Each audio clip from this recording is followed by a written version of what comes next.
Brocky Talky. My name is Bethany. My name's Jaden. My name's Tristan. And today we are featuring Puri Graham. She is from Robin's Home for Women Veterans. And we're going to be talking about her military experience. So to start off, what made you want to join the military? The economy sucked. I needed a job and a place to live. Sounds like the PC way to put that. Okay. So you didn't really plan to go in the military. Whenever you did join the military, was it what you were expecting? Did it go as planned? So it wasn't necessarily that I didn't have planned to. I did multiple years of JROTC in high school. 4 years actually. So I already came in E3. I don't know. I was 19. I ended up in a really bad relationship with a guy who was 17 years older than me. It is as gross of a situation as it sounds. And it was just kind of I needed a job. I needed to escape, and different or not, kind of, I don't think the military is as different as people really, really think it is. I think a lot of people watch movies like Saving Private Ryan and all those things, and they think that the military is something out of a scene from the DI. And it's really not. Yeah, there's uniforms, yeah, there's order and structure, but think of it more like, honestly, like a college campus. Everybody has places they have to go. You have to be there at a certain time, but you're also expected to be an adult and do your responsibilities. The only difference is half the people might be training and going to school, and the other half are working there. It really is kind of a similar thing with just a little bit more regulation to it. Okay. Whenever you did decide to enlist in the military, was it difficult for you to do? Was the process hard? No, so I went in, I enlisted in 2012, and no, ASVAB requirement was pretty low. Like, it wasn't a hard thing at all. Like, it was just kind of a walk in, and they were like, yeah, no, we need bodies, let's go. Okay. Right, what branch of the military did you join? I went into the Navy. Okay. Yeah. I remember from the previous interview, you were talking about like medics or Marine Corps or something similar to that. So in the military, most branches have their own medic, MOS or rate or whatever. Mm-hmm. The Marines don't. So the military actually started off in two branches, and it was the Navy and the Army. Those were the first two that we had. And from the Army was born the Air Force, and from the Navy was born the Marines. Navy was discontinued for a minute, came back, which is why the Marines think they're older than us, but it's Department of the Navy, United States Marine Corps. Just anyways. But they don't have their own medics. They use the medics of the Navy.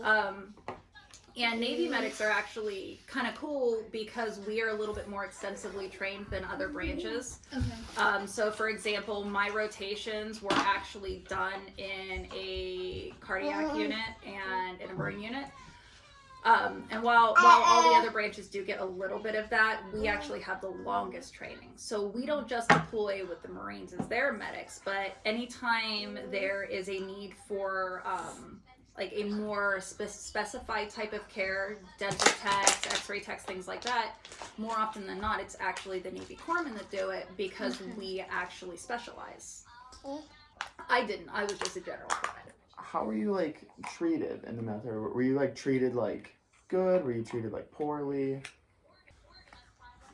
I think that's kind of more of a subjective question, and as it depends on the interaction. Mm-hmm. There were definitely interactions where, so my first duty station was in Groton, Connecticut, and that is a submarine base, which means it's 90-something% men. Yeah. So the behavior towards women there is a little bit less, I don't want to say it and sound inflammatory, but there are definitely problems when men see women in a career they don't think they belong in. And it was at a time where they were starting to let women into the submarines. So there was definitely a lot of friction there between people really wanting to spark this women weren't responsible, all the nasty hygiene things they could possibly think to why a woman should not be able to do the same job that a man would. Like, it was an interesting atmosphere, but after the incident on the Washington Law Dish, I believe it was the Washington Law Dish show. Okay, so you do feel you were treated differently as a woman in the military? To an extent, yeah. I for the most part, I would say when it came to leadership, I wasn't treated any different. But when it came to people who were at the same level as I was, there was always inevitably one guy who would try to stand up and it just. Yeah, thinking that just because they had, one day in service longer that they were somehow in charge. Like, it was very, very weird. They would take any opportunity they could. And there's a lot of, like, infighting among the lower ranks when, like, you get to your first duty station to kind of establish who you are. Pulling rank is not something you really see outside of the movies, except for with boots. When boots come out of boot camp, that is the first thing they try to do is like, oh yeah, no, I'm an E2 and I'm an E3. And I'm like, bro, you got that shit because you passed a test. You didn't die in your PRT. So, you had mentioned lower ranks. How is the difference, like, respect you received from people higher up or same level as you? Like, what was the difference? I managed to get lucky. I kind of established myself a little bit. I was dealing with a mental health crisis at the time, but I was so good at the particular aspect of my job that I ended up in that, yeah, they didn't let me leave the department when it was time to rotate out. When I got out of the military, they brought me back as a contractor to do the same job. I was like the only person they had who kept up with it by themselves. It was a job they normally had split between 3 and 4 people. So like I got really, really good, and that was kind of my thing. Because once I got there, like I had been diagnosed with the bipolar and the ADHD, and with that, a lot of people they would see that diagnosis, and automatically it was just kind of very hard to gain any of that respect, any of that footing without being second guessed. So having the ability to have established myself meant that my leadership treated me very, very well. Whereas some of the other people who didn't know me, didn't know my work, they just saw a mental health diagnosis and a woman in uniform, and it was one or the other. Okay. So they respected your work. Yeah, no, the people who I worked with, the people who knew what I did, they respected the shit out of my work. I helped write the SOPs to help keep things organized in there. Like, that was my thing. I was good at it. Did you ever, like, want to try and move out of that or move up to something else? So I actually never wanted to be a medic. When I went into MAPS to take my ASVAB, I had actually wanted to be a CTI, which is a linguist. That had always been one of the things I wanted to learn, languages. And I had just kicked my ex-husband, creepy guy I told you about earlier, kicked him out the night before. And I'd been up packing his shit all night, and I kept passing out during the test. Like, missed it by 1 point. But in retrospect, I should have looked back and realized that when the answer to which of these is the most offensive and the only answer I had was come at me, bro, that was not a question on the test. I was very obviously half asleep, but I finished the test. So, you get points for perseverance, I guess. But yeah, no, I ended up as a corpsman. That was my fallback, So, you told us when you joined the military. How long were you in the military for? 5 years. So, once you, were done with your service in the military, where did you go? Is that, when did you, end up finding Robin's home? So, I didn't find Robin's home until this last July. I got out in 2017. I was in Florida for a little bit, and I came up here. And within 48 hours of moving back to the state, I actually met her father. And I ended up here after our relationship went bad, and we are working on reestablishing ourselves. Oh, good for you.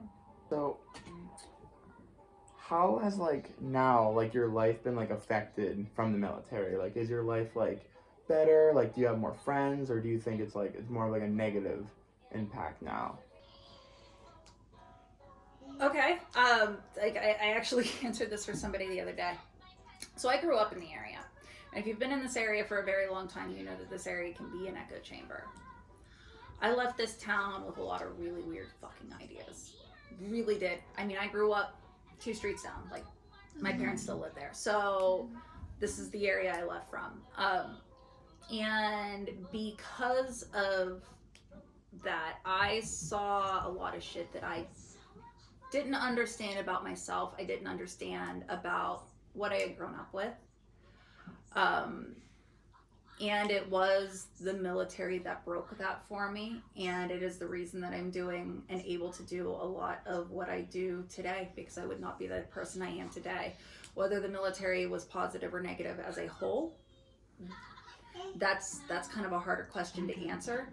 But as to if it did something for me, it absolutely changed how I view the world and how I deconstruct my own internal biases with the world around me. So it did something, not necessarily in the most positive way, but it did. So what made you want to volunteer to share your story with us? I don't know. They just asked. They said there were some students doing stuff. Why not? I mean, Why not?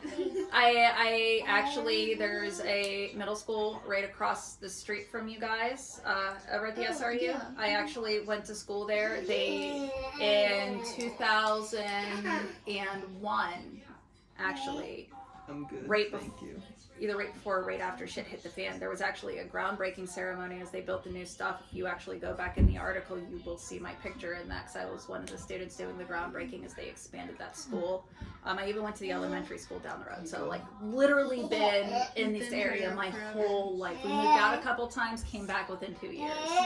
So I did. I went to the elementary school, the middle school, shit. A couple of my teachers are one's probably not, one might be real, probably not. Oh.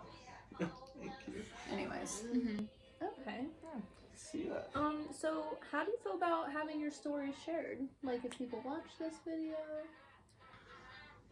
The only thing I think that I hope that if somebody were kind of reads or sees my story, like what they take from it is, if you choose to go into the military, to be aware.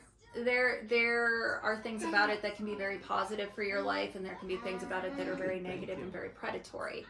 And just like everything in life, there is a need for as full of an understanding before you make life-altering decisions as possible. And joining the military is a life-altering decision. Whether it is your physical health when you come out, having the ability to go to school when you come out, or not being one of the ones who comes out. A lot of times we see these guys recruiting in high school, and as I've gotten older and as I have felt my body not be able to do what it should still be able to do at only 34 years old, I really hope that any of the kids, or even, you know, like some of you guys who are in college right now who may join and go to OCS or whatever after this, like, that is a very real balance, and that's not always something that before high school is over we figured out. If you're gonna do it, think about it harder than you've thought about anything else in your life, because it will affect the rest of your life. And that's I think that's really the only thing, because a lot of kids aren't told that. Yeah, I think that's very inspiring. I was not trying to be inspiring, but I like realism. I think realism is important, especially as the world around us gets a little bit weirder every day. Yeah. Is there anything off the top of your head you want to talk about? Stories? Yeah, anything that you would like to share? I mean, like, I've got stories, if you want stories, like weird stuff. I dealt with medical, so most of the stories I have are of people doing really, really dumb shit. But one of the ones that was the best is I got a knock on my barracks door around 10 o'clock at night. And I go to the door and I open it, and there is a guy who lives on the floor below me, and then one of his friends who is a sub student from up the road, and he drags him, and he's dragging this kid in by the shirt.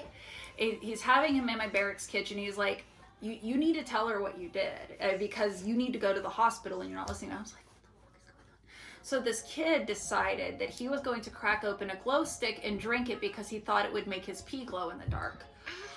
And unfortunately, the common sense that was lost there was the fact that cracking you're hearing is glass breaking. And he drank the glass in the glow stick. So he had to go to the hospital. It was fun. I don't know what became of him, but like, it was just one of those. Yeah, so most of my stories are generally just kind of I cannot believe that is actually a real thing. But yeah, that's kind of what happens when you get into medical. You get the dumb stories of people doing dumb shit. You'd mentioned that you were kind of introverted a little bit while you were there. How do you think that affected like what you did around the base?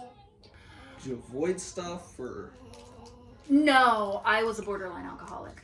Okay. So when I actually finally went to boot camp, I went to boot camp in 2012. So it was the year I was turning 22, because I had started, I'd stopped and all that. Okay.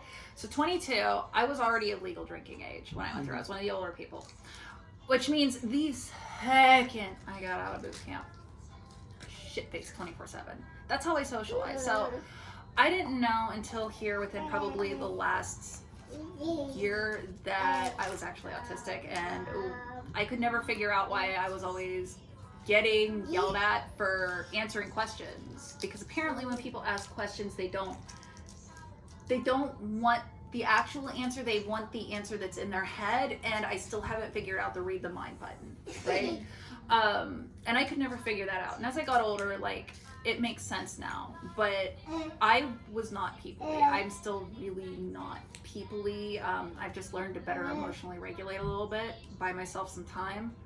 But back then, no, if I was not at work, I was 6 sheets to the wind, because I couldn't people. But when it came to work, I was very fortunate that some of my leadership kind of realized I worked really well when I was let to put on my headphones, not talk to anybody, and just do my job. And I could do the job of 3 or 4 people in a day. So it eventually kind of balanced out, but that it was still very, very hard for me. It really was. Anyways, I think one of the coolest things, though, this is probably the best thing in the military, though. I met the coolest fucking people on the face of the earth. People that at the end of the day, I still keep in contact with very regularly. People who have dropped things at a moment's notice to help me with the thing that I'm doing now. I'm actually working with another group. It's like one of those like underground railroad things for trans people in unsafe states. And because I was able to build this network, I have an entire network of veterans at my disposal who are helping me evacuate people. Like, it's fantastic. I met people who, like me, took this idea that if you can do better, you should do better with them for the rest of their lives. Not everybody gets that, but I was very, very blessed to meet a very large group of people who did, and I will be extraordinarily grateful for them for a very, very long time to come. When you were in the military, did you ever have a time where you thought, okay, I gotta get out of here, I'm done with this place, don't want to be here anymore? There were definitely a lot of moments where I was counting down. There were definitely a lot of moments that I was very over. I don't know, there are still some less than nice things about the military and the way that people interact. And there were definitely some moments where I was just like, I don't know how I'm going to keep my composure and do this anymore. Honestly, I don't even know how I got through it, other than I was just, I didn't have a choice. Like, I'd signed my soul away to the government, so it was really just kind of keep it pushing until it's over. Again, I'm grateful that I had the chance to learn things and grow as a human, but that was not something that I was built for the long term. Short term, sure. A 2 to 3 year contract would have been perfect for me. By about year 3, I was done with it. Yeah, you're going Alright, that's it for this episode. Ooh, I'm sorry, I was totally rude to me. Hi, no, I am just a total burnout. Hi.